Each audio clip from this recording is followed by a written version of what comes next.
Coming up on CSM Sports Center, I'm Chris Pope, and I want to be your next broadcaster. Coming up on Sports Center, growing for it. Salo suits up as Vancouver tries to even the series with the Hawks.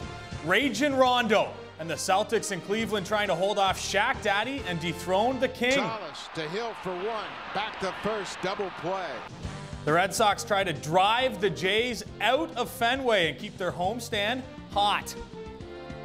The Coyotes could be making an exit from Phoenix.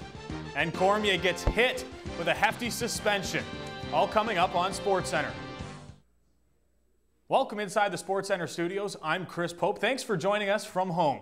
And speaking of home, home ice is supposed to help you in the postseason. Rask was in charge last night as Boston tried to climb the food chain past Montreal for 6th place in the Eastern Conference.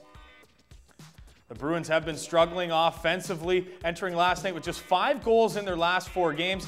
Bad news when you're facing Washington. Ovechkin enters the zone and finds a streaking Nicklas Backstrom, who barely slides it past Tuukka Rask. They would review it, but the goal was good. That's Backstrom's 31st of the season. 1 game, 2 teams, 3 periods, 4 it all. Welcome to Mississauga St. Michael's Majors Hockey. I'm Chris Pope.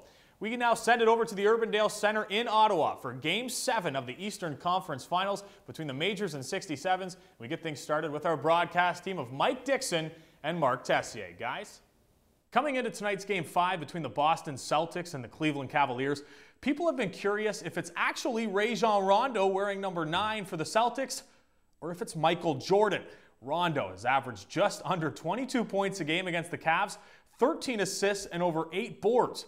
But tonight, it was the Celts' big 3 that took the spotlight. The Western Conference is always a toss-up when it comes to the playoffs, and this year there are plenty of storylines heading into the opening round. The top-seeded San Jose Sharks are looking to finally swim their way into the second round, while the Chicago Blackhawks have rebuilt themselves quickly into a serious contender, and the LA Kings have surprised just about everyone this year. Richard Murray is back to say there's still lots to talk about with the rest of the West. The problems Bob Probert went through off the ice are very well documented, but what most people will never know is how much he meant to the Blackhawks and Red Wing organization. For CSM Sports, I'm Chris Pope. Welcome back to SportsCenter. The Philadelphia Phillies had lots to be happy about going into yesterday's matchup with the Washington Nationals. They had a chance to show off their newest ace, Roy Halladay, who had a 24-inning scoreless streak dating back to last year. March Madness, from 64 to 32 to 16 to 8. Well, you get my point. It was a long road for any team to make it to last night's national championship game. But the Duke Blue Devils had to be weary of a team that has won 25 straight games. It may be the most intriguing matchup of the Western Conference and maybe even the entire NHL playoffs. A franchise that up to this year's training camp didn't even have an owner, taking on a franchise that's had the same owner for 30 years. Franchise that has a total of 10 playoff wins in its entire existence, taking on a franchise that has 11 Stanley Cup championships. A franchise who has been in their city for 14 years, taking on a franchise who was founded 74 years ago. Richard Murray takes a deeper look into the Phoenix Coyotes against the Detroit Red Wings.